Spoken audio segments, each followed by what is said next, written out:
Welcome to the cozy little world of hand embroidery at Len's Island. In the previous video, we completed the flowers and rosebuds. Today, we'll be working on a very important detail in the rose embroidery, the leaf. Rose leaves are not just background elements, they enhance the beauty of each petal. Are you ready? Let's get started.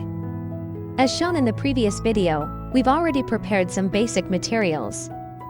An embroidery hoop to keep the fabric taut and easy to work with.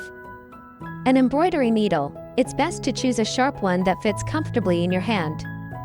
Embroidery thread, I chose about 5 shades of green, from light to dark, to create a natural gradient. Depending on your preferred style, you can stick to traditional colors or experiment with unusual shades of green to add a unique twist to your piece. Fabric, I'm using taffeta, but you can use cotton or linen depending on your preference. In part 1, I introduced how to embroider roses and rosebuds, so in this part, we'll move on to stitching the stem and leaves. For the stem, I'll use the long and short stitch. This technique involves alternating long and short stitches, filling in the gaps between previous stitches to create a larger embroidered section with smooth color transitions and varying shades.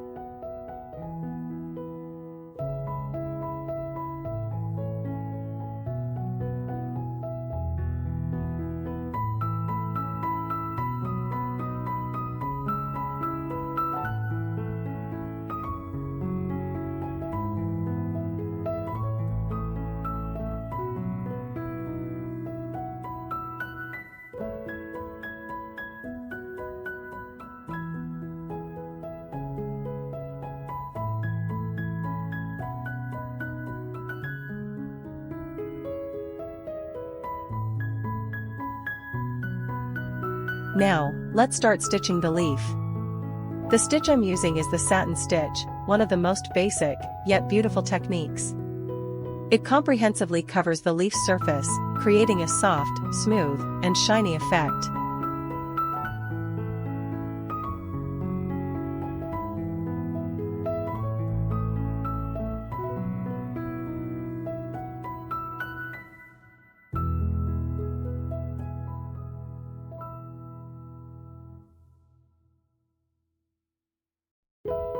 I'll begin from the bottom edge of the leaf, stitching closely from left to right. Make sure your stitches follow the natural curve of the leaf, this will make the final piece softer and more expressive.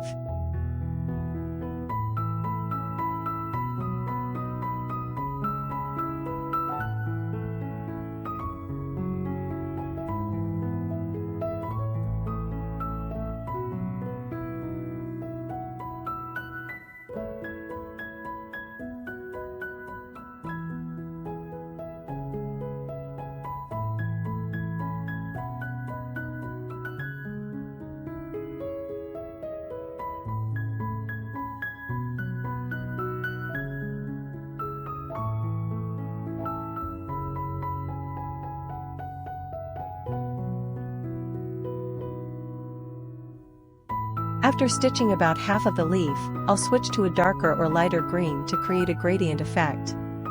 This brings the leaf to life and adds depth. You can decide where to transition the color, it doesn't have to be right in the middle, let your instincts guide you. For older leaves, I even add light spots as highlights.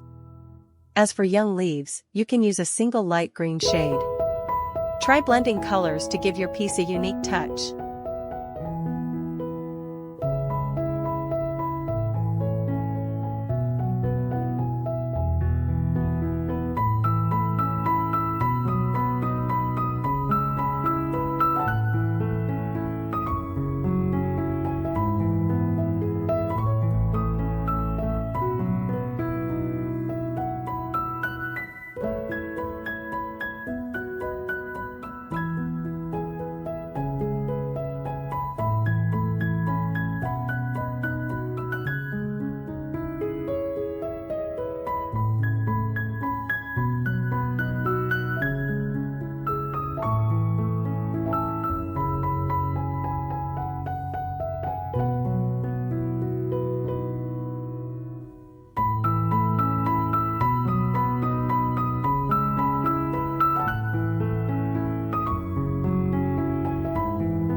For the sepal, I'll combine the back stitch to outline the edges with the satin stitch to fill in the inner area completely.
And here is the result, a lively rose leaf, soft yet refined. You can see how the smooth stitches follow the shape of the leaf, with clearly defined veins that give it a realistic, natural look. It adds charm and depth to the rose. To finish, I used the stem stitch to create the leaf veins, choosing a slightly lighter thread color for that part.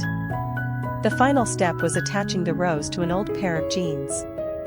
To make it fit well, I measured both the pocket and the rose, cut the fabric to size, and used an iron and fabric glue to fix it in place.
Finally, I used a blanket stitch to sew around the edges and secure the patch to the pocket.